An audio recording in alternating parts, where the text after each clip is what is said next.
Morning everyone. Lecture start करते हैं आज का। आपका कल का पार्ट जो है वो कंटिन्यू करने वाले हैं। कल हमने 60 क्वेश्चंस कंप्लीट कर लिए थे for the concept of inheritance and variation. Okay, तो चलो आज उसके अगला जो पार्ट है, अगला वाला जो कंसेप्ट है वो देखेंगे। तो देख लेते हैं क्या है। आई थिंक अगला क्वेश्चन ऑलरेडी आपके स्क्रीन के ऊपर आ चुका होगा। ओके, तो चलो देख लेते हैं क्या है। 61 नंबर का क्वेश्चन आपके सामने है। The law of dominance is illustrated in the garden pea by. देखो आपने कहा है कि सर मेंडल ने 3 लॉ पोस्टुलेट किए थे या फिर प्रपोज किए थे। In that the first one is the law of dominance, the second one is law of segregation and the last one is your law of independent assortment. तो ये जो पहला लॉ है आपका, जिसको क्या बोलते हैं हम, लॉ ऑफ डोमिनेंस, ये जब मेंडल ने एक्सप्लेन किया तो कौन सा क्रॉस उसने इस्तेमाल किया था? ऑप्शन ए में दिया है heterozygous tall and heterozygous tall once again. Okay, homozygous tall is crossed with homozygous tall, pure short crossed with pure dwarf, okay, या फिर homozygous tall crossed with pure dwarf, okay. Which type of cross has been performed by, you can say, Mendel to illustrate the law of dominance? चलो बताओ क्या आएगा answer, जल्दी जल्दी बताना है। यस, आंसर बता दो, अटेंडेंस बाद में लगा दो, कोई दिक्कत नहीं है। आंसर करना है क्वेश्चन को जल्दी, बोलो क्या आएगा। Pure short and pure dwarf. Short और डॉर्फ तो एक ही है, ओके, तो नहीं आ सकता। लौकिक को बी लग रहा है। Homozygous tall and homozygous tall, दोनों टॉल प्लांट का क्रॉस नहीं किया था। बहुत सिंपल है, law of dominance, pure tall is cross with pure dwarf, ऐसा था। सिर्फ उन्होंने थोड़ा कंफ्यूज करने के लिए होमोजाइगस और प्योर ऐसे 2 वर्ड यूज किए हैं। ओके, तो कौन सा क्रॉस होगा जल्दी बताना है, बोलो जल्दी जल्दी।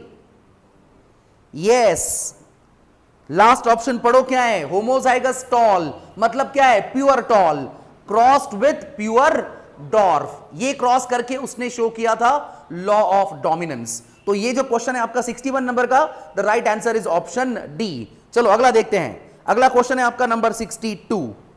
62 नंबर का क्वेश्चन आपके सामने आएगा, देखेंगे क्या है।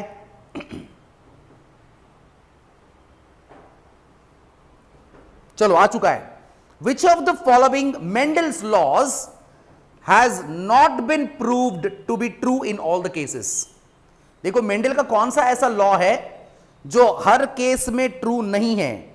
उसमें है law of segregation, Mendel's second law of inheritance, law of dominance और law of purity of gametes.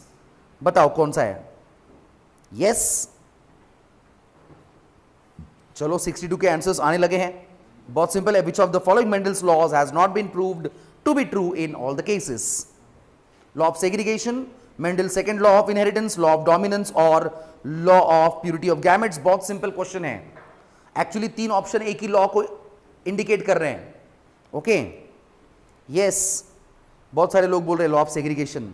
अरे लॉ ऑफ सेग्रीगेशन का मतलब होता है law of purity of gametes. अगर थोड़ा सा याद होगा तो मेंडल के जो टोटल 3 लॉ है उसमें एक ही लॉ ऐसा है जो यूनिवर्सली एप्लीकेबल है, and that is your second law. Second law को ही क्या बोलते हैं, लॉ ऑफ सेग्रीगेशन।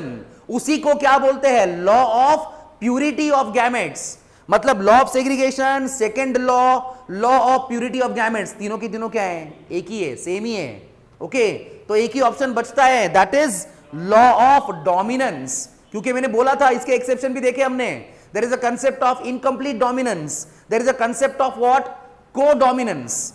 तो इनकंप्लीट और को डोमिनेंस के केस में आपका लॉ ऑफ डोमिनेंस काम नहीं करता है, इट इज नॉट ट्रू, उसको एक्सेप्शन है। आपके मेंडल का जो थर्ड लॉ है इंडिपेंडेंट असॉर्टमेंट, ओके, उसको भी एक्सेप्शन है लिंकेज का।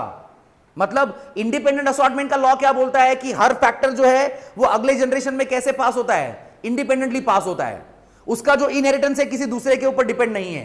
लेकिन एक्सेप्शन ये है कि अगर दोनों जीन्स के बीच में टाइट लिंकेज है, दे कैन इनहेरिट टुगेदर, एक साथ इनहेरिट हो सकते हैं, तो उस केस में वो थर्ड लॉ फेल हो जाता है। तो फर्स्ट लॉ को भी एक्सेप्शन है, थर्ड लॉ को भी एक्सेप्शन है। एक ही लॉ ऐसा है ओके जो कोई एक्सेप्शन नहीं है। तो यहां पे आपको पूछा है which is law not true in all the cases, तो उसके लिए आपका राइट आंसर जो है वो क्या आएगा, लॉ ऑफ डोमिनेंस। सिंपल सा क्वेश्चन था, ओके, कंफ्यूजन नहीं होना चाहिए। अगला क्वेश्चन देखते हैं, नंबर है 63। चलो 63 नंबर का क्वेश्चन देखने वाले हम, देख लेते हैं क्या है। आ चुका है आपके सामने, the second law of inheritance proposed by Mendel deals with. चलो इसमें तो अभी दिक्कत नहीं होनी चाहिए, बहुत ही सिंपल है।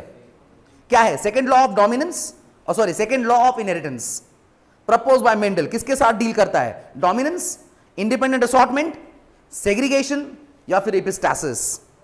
बताओ क्या आएगा, पहला कौन सा है, दूसरा कौन सा है, तीसरा कौन सा है, अभी बताया मैंने, इसमें अभी कंफ्यूजन नहीं होना चाहिए।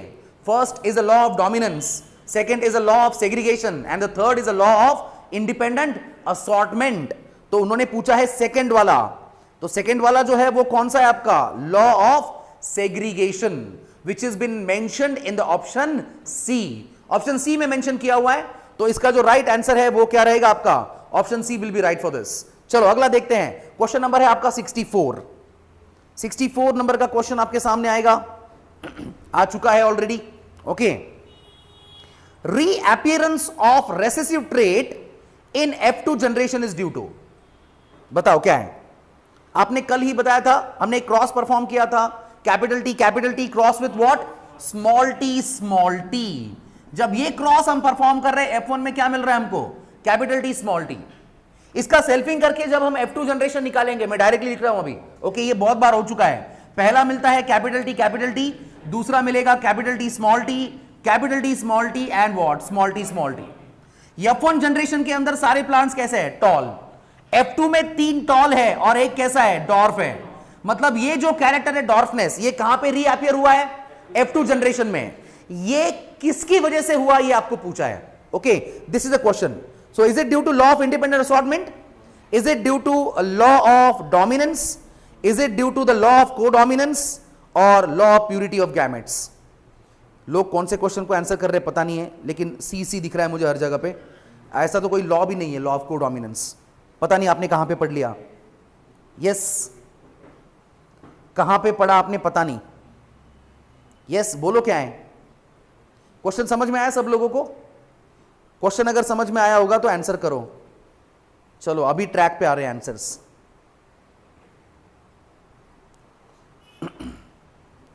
मुझे लगता है बाकी के लोग जो हैं वो आई थिंक पहले ही क्वेश्चन को आंसर कर रहे थे अभी तक, ओके। अगर लेक्चर थोड़ा पीछे चल रहा है तो आगे कर लो उसको, ओके। कुछ लोग एक क्वेश्चन पीछे चल रहे हैं ऐसा लग रहा है मुझे, नाही स्टील थोडं माझ्या पण तेच चालू आहे। यस, चलो करेक्ट है। इसका जो आंसर है 64 का, ये किसकी वजह से हो रहा है, law of purity of gametes की वजह से। क्योंकि वो जो दो फैक्टर है capital T and small T, they remain together in which generation, F1 generation. But जब वो F2 के लिए गैमेट्स फॉर्म करेंगे विदाउट मिक्सिंग, वो वापस क्या हो चुके हैं, सेपरेट हो चुके हैं, ओके। इसीलिए हर गैमेट जो है उस कैरेक्टर के लिए कैसा होगा, प्योर होगा, और वो आगे इनहेरिट भी होगा, ओके। तो यहां पे आपका करेक्ट आंसर है law of purity of gametes. चलो अगला देख लेते हैं, अगला है आपका क्वेश्चन नंबर 65।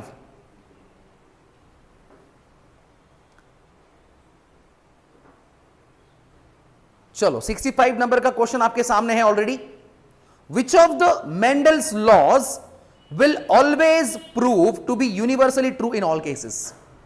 चलो ये भी मैंने अभी बताया 2 मिनट पहले। एक ही लॉ मेंडल का ऐसा है जो हर केस में ट्रू है, उसको कोई एक्सेप्शन नहीं है। All the 3 laws, only the second law, second and third law, या फिर फर्स्ट एंड सेकेंड लॉ, कौन सा है, ओके। इसका मैंने आंसर दे दिया है, तो मुझे नहीं लगता कि इसमें कुछ कंफ्यूजन होगा किसी का। बहुत सिंपल सा क्वेश्चन है और सिंपल सा आंसर भी है उसका। चलो बता दो जल्दी जल्दी क्या है। यस, क्या आएगा बोलो। वेरी गुड, सब लोगों ने आंसर किया है। And it is which type of law, second law of Mendel. Mendel का सेकेंड लॉ जो है, only law which is universally applicable, first and third both have the exceptions, universally true नहीं है, ओके। चलो अगला देखते हैं, नंबर है क्वेश्चन का 66। 66 नंबर का क्वेश्चन हम देखने वाले हैं, आ चुका है आपके सामने already. Mendel formulated the law of dominance and the law of purity of gametes on the basis of. Prashant sir question को थोड़ा बोल्ड करेंगे तो अच्छा होगा. और Mendel formulated the law of dominance and the law of purity of gametes on the basis of which cross? Test, back, monohybrid या dihybrid. कौन से लॉ को एक्सप्लेन करने के लिए कौन से क्रॉसेस इस्तेमाल किए हैं? फर्स्ट और सेकंड लॉ में एक ही क्रॉस इस्तेमाल किया था, वो कौन सा है वो पूछा है. ओके, बता दो. चलो 66 को आंसर करना है. अभी 66 को आंसर करो. Still some people are answering for 65. Okay, I'm expecting the answer for the question number 66 now. 66 number के क्वेश्चन को आंसर करो. चलो 66 बी लग रहा है, बैक क्रॉस. कुछ भी आंसर देते जा रहे लोग, पता नहीं क्या कर रहे हैं. अरे भाई, लॉ ऑफ डोमिनेंस को एक्सप्लेन करने के लिए यही क्रॉस था ना, capital T cross with what? Small T. इसका गैमेट बताया कैपिटल टी, इसका बताया स्मॉल टी. F1 जनरेशन में मिला कैपिटल टी स्मॉल टी. सारे के सारे प्लांट्स कैसे थे? टॉल. तो इसके हिसाब से मेंडल ने बोला कि जो कैरेक्टर F1 में एक्सप्रेस होता है वो डोमिनेंट है, जो नहीं होता है वो कौन सा है? रेसेसिव कैरेक्टर है. तो ये जो क्रॉस आपके सामने है, ये कौन सा क्रॉस है? मोनोहाइब्रिड क्रॉस है. ओके, इसी क्रॉस को इस्तेमाल करके दूसरा लॉ भी बताया उसने कि जब मोनोहाइब्रिड क्रॉस में ये दो फैक्टर एक साथ आते हैं F1 में, they will remain together without mixing or blending with each other and they get separated at the time of gamete formation so that each gamete receive only one factor or gene. Okay, तो वापस दूसरा जो law है आपका segregation का, उसको भी explain करने के लिए उन्होंने कौन सा क्रॉस इस्तेमाल किया? Monohybrid cross. Okay, back cross का कोई लेना देना नहीं यहां पे. बैक क्रॉस और टेस्ट क्रॉस कब हुए थे? If anyone want to test the genotype of F1. अगर आपको F1 का क्या टेस्ट करना है? जीनोटाइप, कि वो होमोजाइगस है या फिर हेट्रोजाइगस है, उसके लिए हम टेस्ट क्रॉस परफॉर्म करते हैं. और उसमें हम F1 का क्रॉस कौन से पैरेंट के साथ करते हैं? रेसेसिव. तो F1 को वापस पैरेंट के साथ क्रॉस कर रहे, इसीलिए उसको क्या बोला? Back cross. तो ये बात समझो. ओके, प्रॉपरली चैप्टर पढ़ना है, सिर्फ पढ़ना नहीं है. ओके, ऐसा नहीं कि सर ने बोला है रिवाइज करना है तो बस पढ़ लिया सब कुछ लाइन टू लाइन, दिमाग में कुछ नहीं है. ऐसा नहीं होना चाहिए. ओके, प्रॉपर आंसर्स आने चाहिए. चलो अगला देखते हैं. नंबर है आपका 67. 67 नंबर का क्वेश्चन आपके सामने आएगा. देखो क्या है. यस, आ चुका है.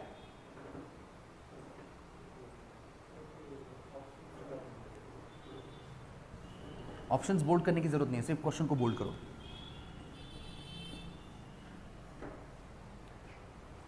$67 नंबर का क्वेश्चन आएगा आपके सामने. देखने वाले हम क्या आएगा.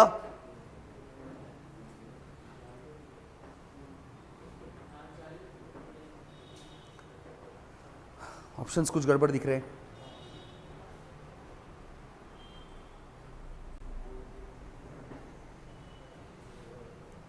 चलो तब तक क्वेश्चन तो पढ़ लेते हैं. A cross between two pure individuals differing in two sets of characters. चलो कुछ लोग तो आंसर दे रहे हैं. सिंपल है. दो प्योर इंडिविजुअल का cross differing in single set अगर होगा तो कौन सा क्रॉस होता है? मोनोहाइब्रिड. अभी उन्होंने बोला है cross between two pure individuals differing in how many sets? Two sets of contrasting character. तो ये कौन सा क्रॉस होगा? डाइहाइब्रिड क्रॉस होगा. चलो वहां पे ऑप्शन क्लियर नहीं दिख रहा है, लेकिन फिर भी उसका जो राइट आंसर है वो क्या है आपका? Option A. That is which type of cross?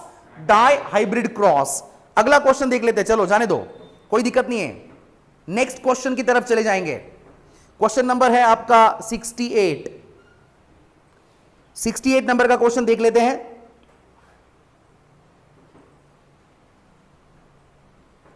Very good, सब लोगों ने आंसर किया है. A will be the right option for this. 67. 68 number का क्वेश्चन हम देखने वाले हैं. थोड़ी ही देर में स्क्रीन के ऊपर डिस्प्ले हो जाएगा. यस, बोलो क्या आएगा अभी. The phenotype of the plant with the genotype capital Y small y capital R small r must be. क्या होगा? जीनोटाइप आपको दिया है. क्या जीनोटाइप है? Capital Y small y capital R small r. तो ये प्लांट कैसा होगा? Yellow wrinkled, green round, yellow round या फिर green wrinkled? Capital Y small Y है तो कैपिटल वाई डोमिनेंट है तो कैसे आएगा, येलो, और कैपिटल आर स्मॉल आर में कैपिटल आर डोमिनेंट है तो क्या आएगा, राउंड। ओके, तो बता दो जल्दी जल्दी क्या ऑप्शन है। यस, करेक्ट आ रहे आंसर। बहुत सिंपल सा क्वेश्चन था। ओके, बहुत ही ज्यादा सिंपल था। It will be yellow round, ये उसका फिनोटाइप होगा। अगर जीनोटाइप होगा capital Y small Y, capital R small R. Okay, ठीक है, अगला देखते हैं। क्वेश्चन नंबर है 69। 69 नंबर का क्वेश्चन देखेंगे अभी। चलो, आपके सामने है, dihybrid ratio is defined as. कल आपने मोनोहाइब्रिड रेशो को डिफाइन किया था, उसी तरह ये कौन सा रेशो है आपका, डाइहाइब्रिड है। सेम कंसेप्ट है, सिर्फ मोनोहाइब्रिड की जगह पे डाइहाइब्रिड क्रॉस है। ओके, तो बताओ क्या आएगा। Yes, dihybrid ratio is defined as a phenotypic ratio obtained in F2 generation of a dihybrid cross, a phenotypic ratio obtained in F1 generation of dihybrid cross। Genotypic तो आएगा ही नहीं, phenotypic ही होता है। ओके, किसको आंसर कर रहे हो, dihybrid ratio. Jayesh, Rohit, I think आप पहले ही क्वेश्चन को आंसर कर रहे हो अभी भी। चलो 69 को बोलो क्या है, 69। डायहाइब्रिड रेशो का मतलब क्या आता है, करेक्ट आ रहे answers. It is a which type of ratio, phenotypic ratio obtained in the F2 generation of which type of cross, dihybrid cross. और वो रेशो होता है 9:2, 3:2, 3:1। So this is your which type of ratio, dihybrid ratio. ये हमारा dihybrid ratio है। Okay, तो 69 जो है उसके लिए राइट आंसर है आपका ऑप्शन ए। ऑप्शन ए जो है वो करेक्ट होगा। अगला क्वेश्चन देखते हैं, नंबर है 70। 70 नंबर का क्वेश्चन हम देखेंगे।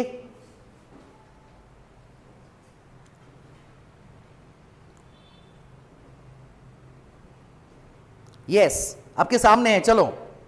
While performing the dihybrid cross, what the Mendel did, क्या किया मेंडल ने, selected a variety of pea plant having yellow and round seeds as a female parent and another variety having green and wrinkled seed as a male parent। दूसरे में उसने दिया है obtain the pure lines by selfing, और तीसरे में दिया है performed artificial crosses by emasculation। चलो, बहुत ही ज्यादा सिंपल है। yes, क्या आएगा, while performing the dihybrid crosses what the Mendel has done, उसने variety of P plant select किया जिसके round green, sorry red, yellow and round seeds है, सॉरी फॉर दिस, एंड एक और पैरेंट उसने सिलेक्ट किया जिसके सीड कैसे है, ग्रीन एंड रिंकल्ड। बाद में pure line by selfing, and then after artificial crosses by performing emasculation. क्या आएगा आंसर, चलो आंसर तो फटाफट आ रहे हैं, और सबका आंसर वापस एक बार राइट है। करेक्ट आंसर है ऑल ऑफ द अबव। सब कुछ किया था डायहाइब्रिड क्रॉस परफॉर्म करते वक्त। सो इसका जो राइट आंसर है वो है आपका option D, that is all of the above. Okay, चलो अगला देखते हैं। क्वेश्चन नंबर है आपका 71। 71 नंबर का क्वेश्चन हम देखने वाले हैं, आपके सामने है ऑलरेडी।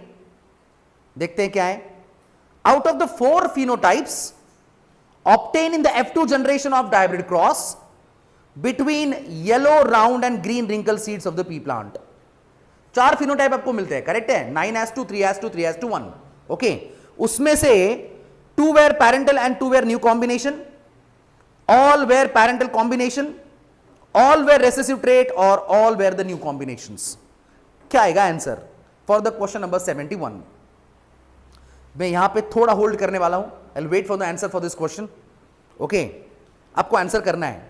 क्वेश्चन मैंने एक्सप्लेन कर दिया है, आपको 4 फिनोटाइप्स मिल रहे हैं F2 जनरेशन में डायहाइब्रिड क्रॉस के, yellow round and green wrinkle का जब हम क्रॉस करते हैं, तो उसमें से जो 4 फिनोटाइप है उसमें उन्होंने दिया हुआ है कि 2 नए हैं, 2 पैरेंटल हैं, सारे के सारे पैरेंटल हैं, सारे रेसेसिव ट्रेट वाले हैं, या फिर सारे नए कॉम्बिनेशंस है। ऑप्शन कौन सा करेक्ट है? ओके, चलो बोलो 71 का आंसर क्या आएगा? सोच समझ के आंसर करना है, सिंपल सा क्वेश्चन है। ओके, कोई कंफ्यूजन वाली बात नहीं है। चलो शुभम को डी लग रहा है, बाकी लोगों को ए लग रहा है। यस, अंकिता को भी डी लग रहा है। अगला क्या है, क्या आएगा आंसर बोलो? 71 ए। राजेंद्र को भी डी लग रहा है, बाकी लोगों को ए लग रहा है। थोड़ा मैंने पॉज लिया है सिर्फ इस क्वेश्चन के लिए, सो दैट आप इसके ऊपर सोच सको। एक बार सोचना बहुत इंपॉर्टेंट है। ओके देखो सिंपल है, क्रॉस आपका ऐसा है, capital Y capital Y capital R capital R. ये है आपका कौन सा parent? Yellow round. Cross with small Y small Y small R small R. This is which type of parent? Green and wrinkle parent. जब इसका cross हम करेंगे F1 generation मिलेगी, उसका सेल्फिंग करके F2 मिलेगी। F2 में रेशियो आएगा 9:2 3:2 3:1। ये जो 9 है ये कैसे हैं? Yellow round. ओके, ये जो 3 है ये कैसे हैं?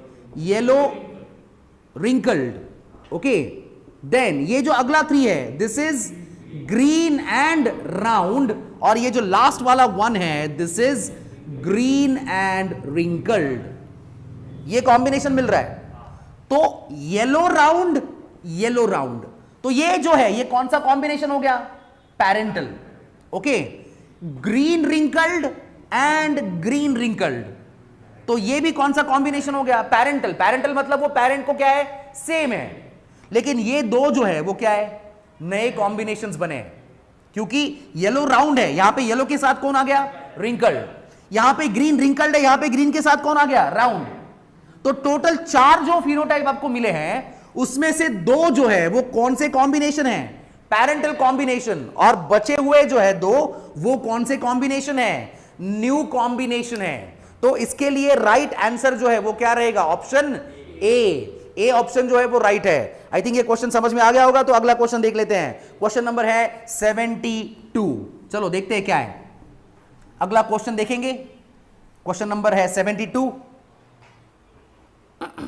आ चुका है आपके सामने ऑलरेडी। द स्टेटमेंट, एक स्टेटमेंट दिया है, probability of 2 independent events occurring simultaneously is the product of their individual probabilities is which law? Law of dominance, principle of probability, law of segregation or law of new combinations? नाम में ही answer है। थोड़ा सा अलग question है ये।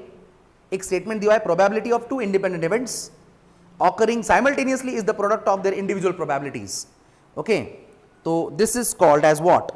Is it the law of dominance? Is it the principle of probability? Is it the law of segregation or law of new combinations? Okay, simple है, बहुत ही सिंपल है।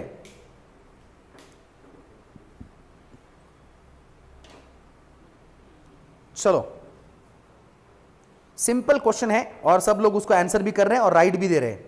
ओके, इसको बोला जाता है प्रिंसिपल ऑफ प्रोबेबिलिटी। ओके, तो 72 के लिए राइट आंसर जो है वो है ऑप्शन बी। ओके, चलो अगला देखते हैं। क्वेश्चन नंबर है 73। 73 नंबर का क्वेश्चन आपके सामने आएगा,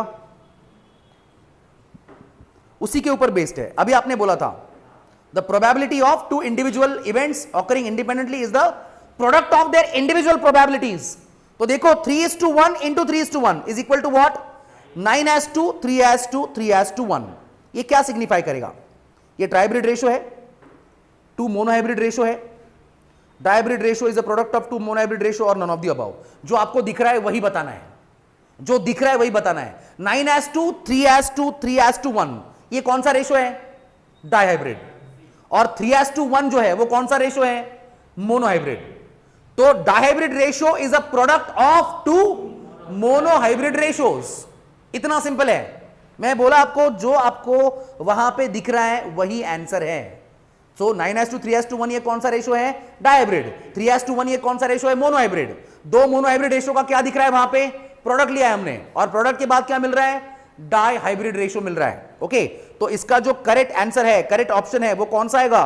option C, that is dihybrid ratio is a product of 2 monohybrid ratios. Okay, अगला क्वेश्चन देखेंगे हम। क्वेश्चन नंबर है 74।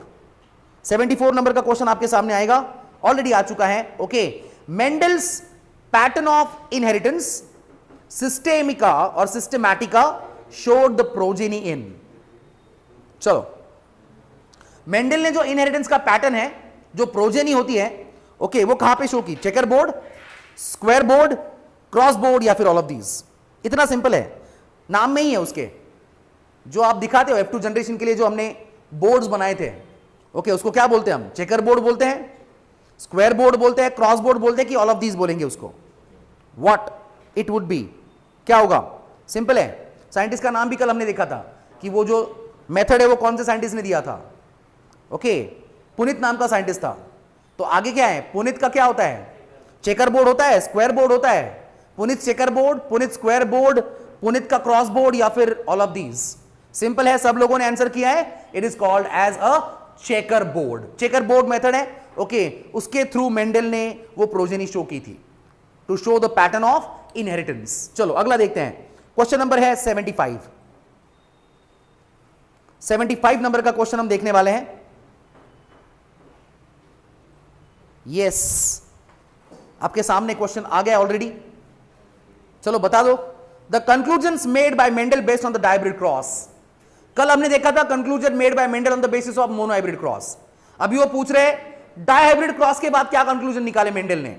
पहला है, व्हेन अ डायहाइब्रिड और polyhybrid forms a gametes, each gamete receive only one allele from each pair. I think ये correct है। The assortment of allele is different, trait is totally independent of their parental combination, both A and B, none of the above. क्या आएगा? 75। Simple है, बहुत ही सिंपल है। जब डायहाइब्रिड या पॉलीहाइब्रिड गैमेट्स फॉर्म करता है तो हर गैमेट के अंदर पेयर में से कितना अलील आएगा? सिर्फ एक ही आएगा। ऐसा ही होता है, करेक्ट है। Okay, the assortment of allele, assortment का मतलब ले सकते हो इनहेरिटेंस। तो ये जो अलील्स का इनहेरिटेंस है, it is totally independent of their parental combination. अभी आपने थोड़ी देर पहले देखा, पैरेंटल कॉम्बिनेशन के साथ क्या मिलते हैं? नए कॉम्बिनेशंस भी मिलते हैं। इसका मतलब ही क्या होता है? इनहेरिटेंस जो है वो कैसा है? इंडिपेंडेंट है, पैरेंटल कॉम्बिनेशन से कुछ लेना देना नहीं है। ओके, तो ऑप्शन जो है वो क्या आएगा? नेत्रा, दूसरे ऑप्शन के बारे में भी सोचना है, थोड़ा सा सोच लो। Second option, okay, the assortment of alleles for the different traits is totally independent. Definitely ये थर्ड लॉ है आपके मेंडल का, और थर्ड लॉ को एक्सप्लेन करने के लिए हमने कौन सा क्रॉस इस्तेमाल किया है? Dihybrid cross. ओके, तो उसी के थ्रू हमने शो किया है that the inheritance of one pair of character is independent of other pair. Independent assortment का लॉ क्या स्टेट करता है? In a cross between two pure parents differing in two or more pairs of contrasting characters, the inheritance of one pair is independent of other pair। independent है। Okay, तो इसका option जो है वो B भी correct है, ए भी correct है। तो राइट ऑप्शन जो है, करेक्ट आंसर जो है इसका, वो है आपका option C, that is both A and B, दोनों करेक्ट है, दोनों कंक्लूजन राइट है। ओके, तो सी ऑप्शन जो है वो करेक्ट होगा। अगला देख लेते हैं। चलो, क्वेश्चन नंबर है 76। 76 नंबर का क्वेश्चन आपके सामने है already. When Mendel crossed pea plants with yellow round seeds and green wrinkle seeds, the seeds obtain the F1 hybrid were. चलो, ये तो बहुत सिंपल है, इससे ज्यादा सिंपल नहीं हो सकता। कुछ कैलकुलेशंस नहीं है। देखो, येलो और राउंड का cross and then green and wrinkle का क्रॉस है। Yellow round and green wrinkle दोनों का क्रॉस। जो F1 मिलेगा वो कैसा मिलेगा? 76 में यस, प्राची को सी लग रहा है, बाकियों को बी लग रहा है। थोड़ा सा सोचो प्राची, कोई मतलब ये करने की जरूरत नहीं है, आराम से आंसर करो, लेकिन आंसर करेक्ट होना चाहिए। ओके, जल्दबाजी में गलत होता है, जल्दबाजी नहीं करनी है। यस, बहुत सिंपल है, येलो राउंड ग्रीन रिंकल। तो जो F1 मिलेगा वो कैसा मिलेगा? Yellow round. Okay, yellow round कौन से ऑप्शन में दिख रहा है? बी ऑप्शन में दिख रहा है। ओके, तो ये जो है 76, the right answer is option B. Option B जो है वो इसके लिए क्या होगा? करेक्ट आंसर होगा, करेक्ट ऑप्शन होगा। ओके, अगला देखते हैं। नंबर है 77। 77 नंबर का क्वेश्चन हम देखने वाले हैं। यस, चलो बता दो phenotypic ratio of F2 progeny of the dihybrid cross. Straight forward question है वापस एक बार। 9:2, 3:2, 3:2, 1:1, 9:2, 3:2, 3:1, 9:2, 1:2, 3:2, 3:1, या फिर 1 2 2 4 1 2 1 2 1 ऐसा कुछ दिया हुआ है। ओके यस, फिनोटिपिक रेशियो पूछा है कौन से प्रोजेनी का? F2 प्रोजेनी का। कौन से क्रॉस में? डायब्रिड क्रॉस में। तो रेशियो अभी थोड़ी देर पहले बताया था मैंने, क्या आता है? 9:2, 3:2, 3:1। सिंपल सा क्वेश्चन है, ज्यादा टाइम नहीं लेंगे इसके ऊपर। बी ऑप्शन जो है वो राइट आंसर है। अगला क्वेश्चन देख लेते हैं, क्वेश्चन नंबर है 78। 78 नंबर का क्वेश्चन हम देखने वाले हैं। 78 देख लेते हैं, आ चुका है आपके सामने। Genotypic ratio obtain in the Mendelian dihybrid cross. चलो फिनोटिपिक बता दिया, अभी जीनोटिपिक बता दो। 1:2, 2:2, 2:2, 4:2, 1:2, 2:2, 1:2, 2:1, या फिर 9:2, 3:2, 3:1, then 1:4, 4:4, 1:2, 2:2, 2:2, 1:1, or 9:7. What is the answer? What is the genotypic ratio obtained in the Mendelian hybrid cross? Mendelian hybrid cross में क्या रेशियो मिलेगा? Yes, very good. सबका आंसर करेक्ट है। ऑप्शन ए जो है वो राइट है। ओके 1:2, 2:2, 2:2, 4:2, 1:2, 2:2, 1:2, 2:1। चलो अगला देखते हैं, नंबर है 79। 79 नंबर का क्वेश्चन आपके सामने आने वाला है। सिंपल सिंपल से क्वेश्चंस हैं। New character combinations appeared in F2 generation of dihybrid cross mainly because of. अभी आपने बताया कि जो F2 जनरेशन है डायब्रिड क्रॉस की, वहां पे क्या मिल रहे हैं? नए कॉम्बिनेशंस मिल रहे हैं पैरेंटल को छोड़ के। तो वो किसकी वजह से मिले आपको? डोमिनेंस की वजह से, रेसेसिवनेस की वजह से, प्रिंसिपल ऑफ यूनिट कैरेक्टर की वजह से, या फिर इंडिपेंडेंट असॉर्टमेंट की वजह से। एक ही कंसेप्ट के ऊपर अलग अलग तरीके के क्वेश्चंस हैं। कंसेप्ट वही है, इंडिपेंडेंट असॉर्टमेंट वाला। ओके और आई थिंक मैंने इस वर्ड में इसका आंसर भी दे दिया है। कंसेप्ट वही है, the inheritance of one pair of character is independent of other. Independent होने की वजह से नए कॉम्बिनेशंस मिलना पॉसिबल है। अगर डिपेंडेंट होगा तो नए कॉम्बिनेशंस नहीं मिल सकते। ओके तो अगर नए कॉम्बिनेशंस मिल रहे हैं, इसका सीधा सीधा मतलब यह है कि एक पेयर का इनहेरिटेंस दूसरे के ऊपर क्या है? इंडिपेंडेंट है, और इसी को बोला जाता है इंडिपेंडेंट असॉर्टमेंट। ओके और इसका आंसर भी रहेगा option D, that is independent assortment. Okay अगला क्वेश्चन देखेंगे हम। क्वेश्चन नंबर है आपका 80। बहुत ही सिंपल है। Law of independent assortment can be explained by third law. Independent assortment को एक्सप्लेन करने के लिए कौन सा क्रॉस इस्तेमाल करेंगे आप? Monohybrid cross and monohybrid ratio, dihybrid cross and dihybrid ratio, trihybrid cross and trihybrid ratio, या फिर ऑल ऑफ द अबव। आपने जो किया है वही आंसर देना है। जब हमने तीसरा लॉ एक्सप्लेन किया था 9:3:2, 3:1 ये रेशियो आया था। ओके तो ये कौन सा है? मोनोहाइब्रिड या डायब्रिड है? फॉरगेट अबाउट द ट्राइब्रिड, ऐसा तो कुछ किया ही नहीं हमने। ओके तो ऑप्शन या तो ए होगा या तो क्या होगा? बी होगा। तो आपको बताना है कि क्या है। भास्कर को तो ऑल ऑफ दीज लग रहा है। अरे भाई ऐसे कुछ क्रॉसेस परफॉर्म नहीं किए हमने। ट्राइब्रिड कौन सा क्रॉस किया था? हाँ yellow round and green wrinkled. तो दो कैरेक्टर में डिफर कर रहा है ना, colour of seed and the shape of seed. Seed का शेप और सीड का कलर। येलो ये कलर है, ग्रीन ये कलर है, राउंड एंड रिंकल्ड ये क्या है? शेप है। ओके तो कौन सा क्रॉस हो गया? Dihybrid cross as well as what? Ratio.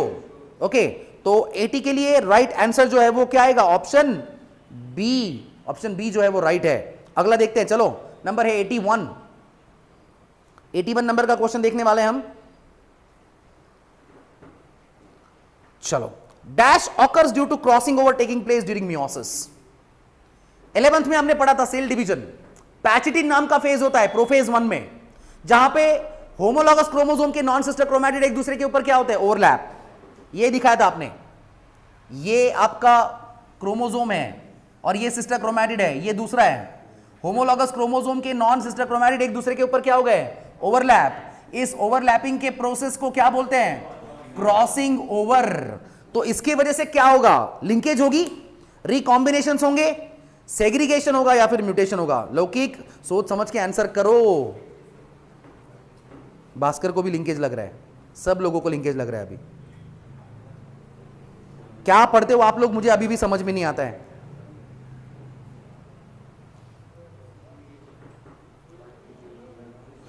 अरे भाई क्रॉसिंग ओवर हो रहा है, दो होमोलॉगस क्रोमोसोम के नॉन सिस्टर क्रोमैटिड क्या कर रहे हैं, ओवरलैप कर रहे हैं। चलो किसी ने तो म्यूटेशन बोला है, अभी म्यूटेशन पे आ गए लोग। मतलब ऐसे आंसर्स दे रहे हो जिसका इससे दूर दूर तक कुछ लेना देना नहीं है। देवेश को सी लग रहा है सेग्रीगेशन होगा। कैसे होगा सेग्रीगेशन, कुछ तो सोचो।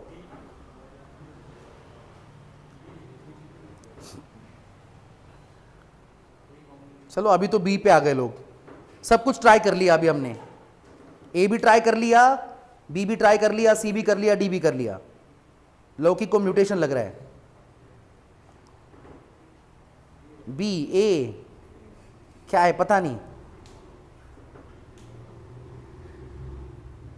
ये जब क्रॉसिंग ओवर होता है दोनों क्रोमोसोम्स के ऊपर, क्रोमोसोम के ऊपर क्या होते हैं, जीन्स होते हैं, और ये दोनों क्रोमोसोम के जीन्स का क्या होता है, मिक्सिंग होता है। और इस मिक्सिंग के प्रोसेस को क्या बोला जाता है, रिकॉम्बिनेशन ऐसा बोला जाता है, जिसकी वजह से आते हैं वेरिएशंस। बहुत बार बोला है, आप आपके पेरेंट्स के डुप्लीकेट कॉपी नहीं हो। कुछ कैरेक्टर आपके मदर के जैसे दिख रहे हैं, कुछ कैरेक्टर फादर के जैसे दिख रहे हैं। ये जो दो क्रोमोसोम आपके सामने हैं, इसमें से एक क्रोमोसोम मैटरनल है, मदर के बॉडी का है, दूसरा क्रोमोसोम जो है वो कैसा है, पैटर्नल है, मतलब वो फादर के बॉडी से है। और दोनों के जीन्स एक दूसरे के साथ क्या हो रहे हैं, मिक्स हो रहे हैं। The process of mixing is called recombinations. तो कोई म्यूटेशन बोल रहा है, कोई सेग्रीगेशन बोल रहा है, और कोई लिंकेज बोल रहा है। ओके, ऐसा कुछ भी नहीं होने वाला है। इसका आंसर जो है वो क्या रहेगा, recombination. Recombination is the right answer for the question number 81। इतना सिंपल क्वेश्चन था, कंफ्यूजन नहीं होना चाहिए। अगला क्वेश्चन देखते हैं, क्वेश्चन नंबर है 82। चलो अगला देख लेते हैं। फास्ट फास्ट क्वेश्चन आ रहे हैं अभी, तो फास्ट फास्ट आंसर भी आने चाहिए। ओके, कंप्यूटर का स्पीड बढ़ गया है। Law of independent assortment is applicable for the trait विच, बोलो ये जो लॉ ऑफ इंडिपेंडेंट असॉर्टमेंट है कौन से ट्रेट के लिए एप्लीकेबल होगा।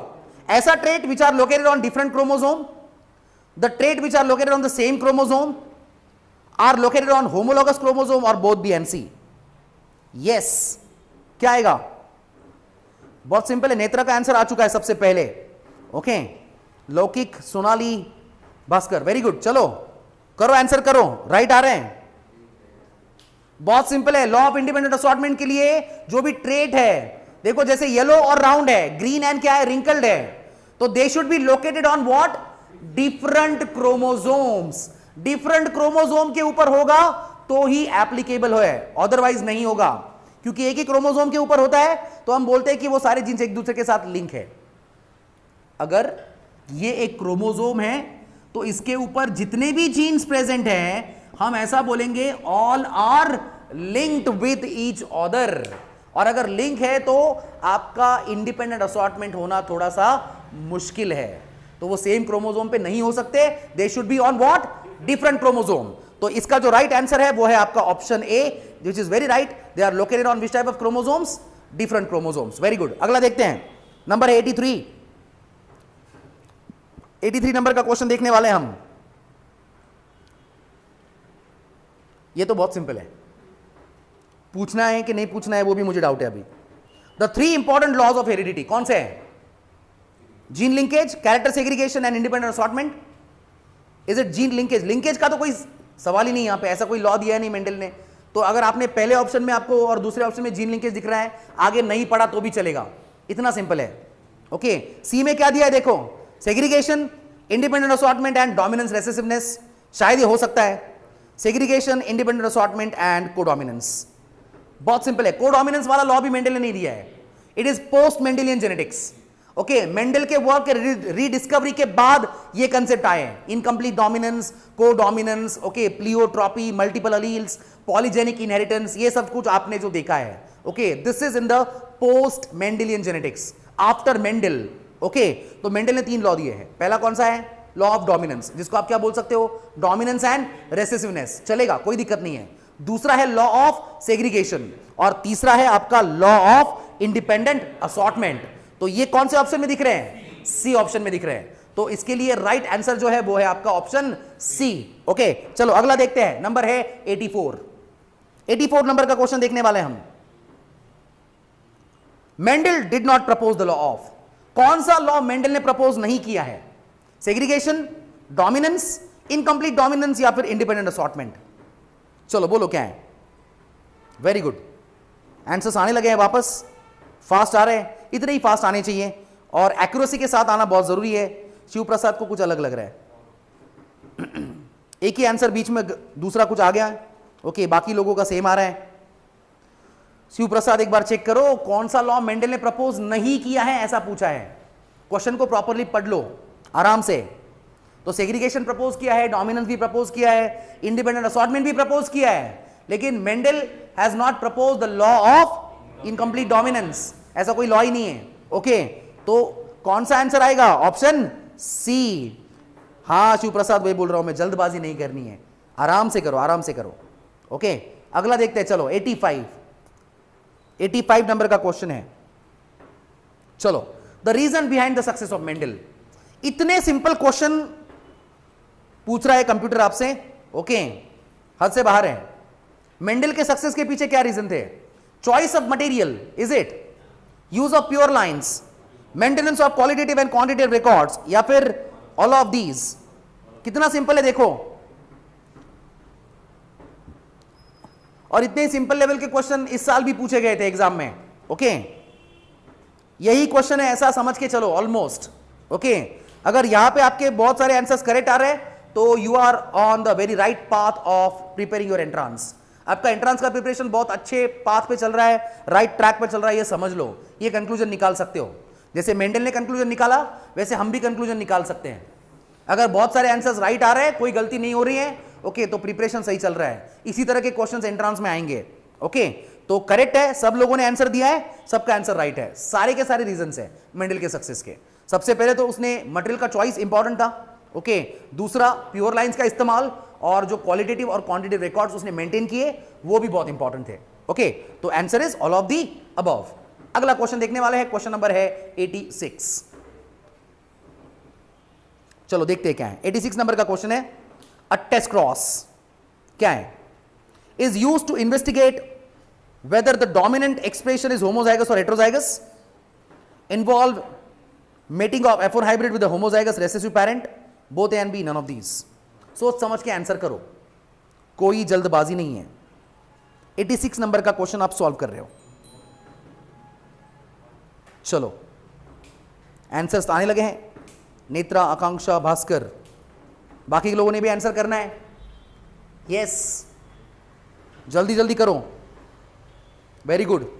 टेस्ट क्रॉस का मतलब मैंने बोला था अभी, ये जो है आपका कैपिटल टी ये पेरेंट है, दूसरा स्मॉल टी, ए क्रॉस हम परफॉर्म कर रहे हैं।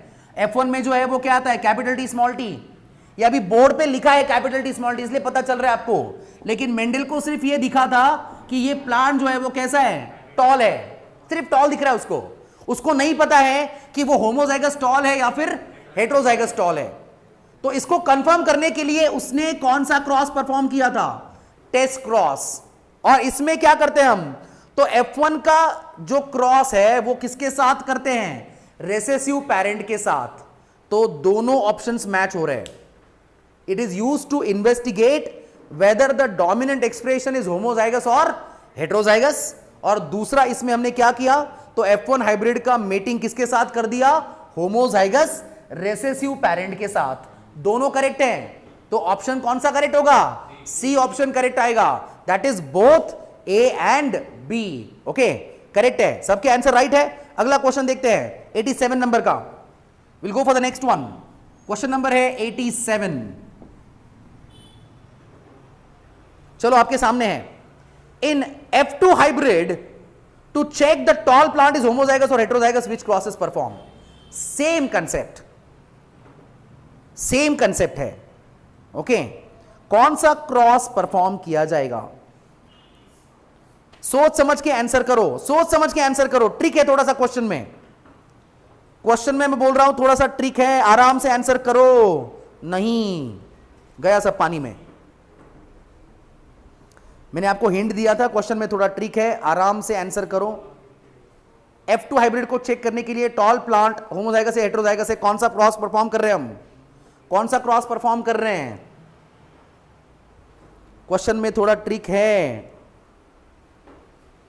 क्वेश्चन में ट्रिक है, सोचो।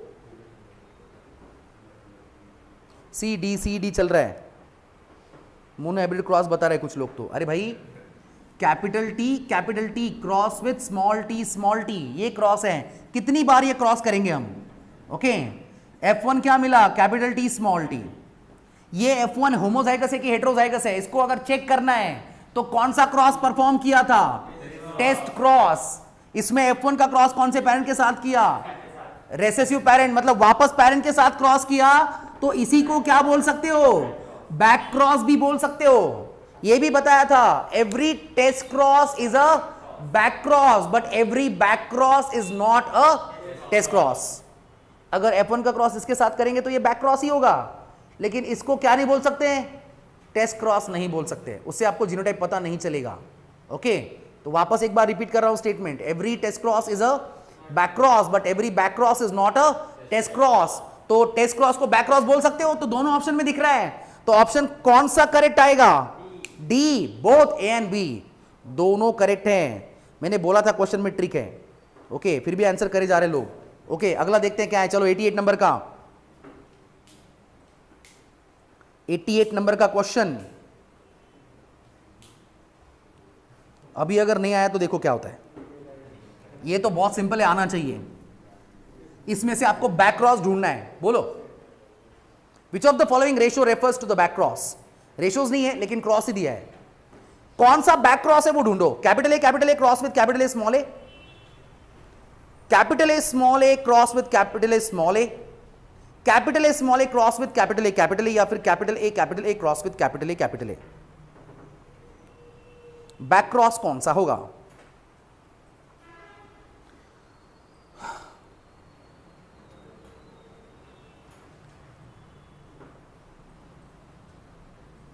बैक क्रॉस,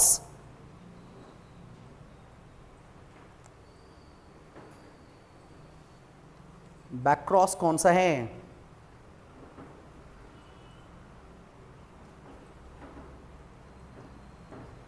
आकांक्षा को डी लग रहा है, शिव प्रसाद को बी लग रहा है, माधुरी को भी डी लग रहा है।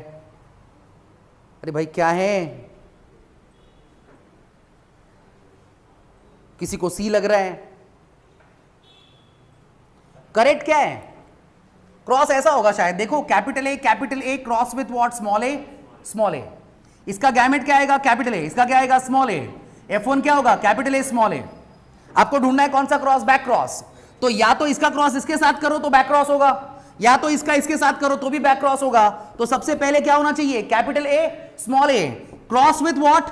Small A. ऐसा तो कहीं पे ऑप्शन में नहीं है, लेकिन दूसरा दिख रहा है, देखो capital A small A cross with capital A. तो ये कौन सा क्रॉस हो गया? बैक क्रॉस हो गया। इतना सिंपल है। तो इसका राइट आंसर जो है वो क्या है? Option C. Option C correct है। That is which of the following ratios refers to back cross? Option C will be the right one. चलो अगला देखते हैं। क्वेश्चन नंबर है 89।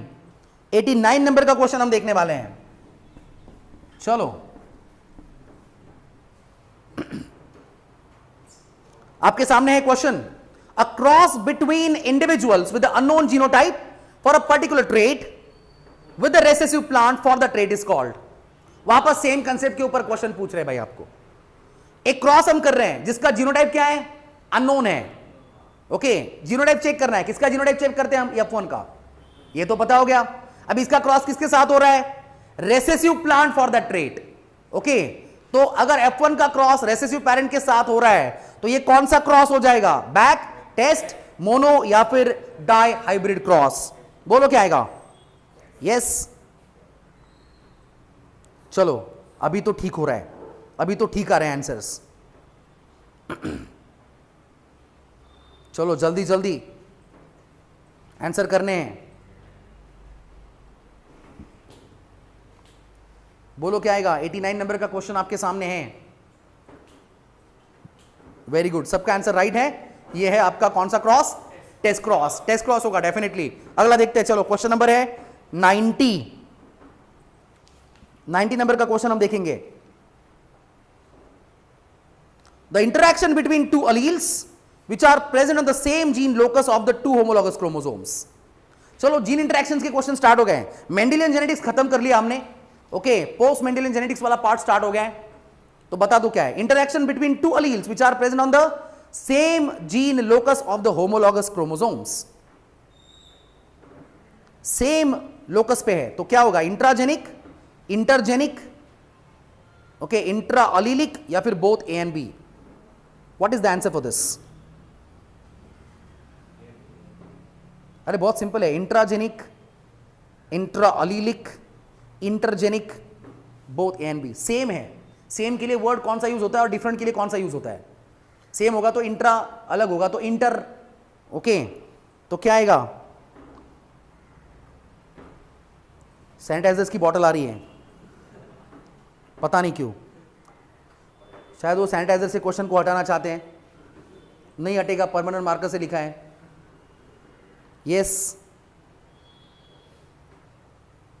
क्या होगा बोलो? किसी को ए लग रहा है, किसी को सी लग रहा है, लेकिन जो आंसर है वो किसी को नहीं लग रहा है। आंसर क्या है इसका? जल्दी बोलो, क्या आएगा answer? Interaction between two alleles which are present on the same gene locus। एक ही जीन के लोकस के ऊपर अगर होंगे तो वो कौन सा होगा?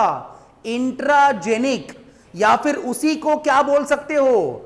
Intra allelic. दोनों करेक्ट है, ओके। तो करेक्ट आंसर क्या आएगा आपका? Option D, that is both A and B. ये उसके लिए है आपका राइट आंसर, ओके। तो यहां तक रुकेंगे हम। 90 क्वेश्चंस हमने कंप्लीट कर लिए हैं। अब कल का जो आपका लेक्चर रहेगा वहां पे हमको क्या करना है वो आज ही बता देता हूं। आपका जो पोस्ट मेंडेलियन जेनेटिक्स वाला पार्ट है वो रिवाइज करके रखना है। जैसे कि कंसेप्ट है incomplete dominance, codominance, multiple alleles, pleiotropy and polygenic inheritance. ये कंसेप्ट के ऊपर हम कल क्वेश्चंस देखेंगे और शायद इस पार्ट को हम खत्म भी कर लेंगे, ओके। तो कल के लिए इतने टॉपिक्स अगर रिवाइज करके रखेंगे तो भी सफिशिएंट है। अभी पूरा चैप्टर पढ़ने की जरूरत नहीं है। क्या पढ़ना है वो स्पेसिफिकली मैंने बता दिया आपको। 5 ही टॉपिक पढ़ने हैं। इनकम्प्लीट डोमिनेंस पढ़ो, कोडोमिनेंस पढ़ लो, multiple alleles, pleiotropy and what? Polygenic inheritance. Example पढ़ो, रेशोज पढ़ो, कंसेप्ट प्रॉपर्ली पढ़ लो, ओके। उसके ऊपर बेस्ड कुछ क्वेश्चन है वो कल के लेक्चर में सॉल्व करेंगे। आज के लेक्चर के लिए यहां पे रुकते हैं, okay. Thank you very much.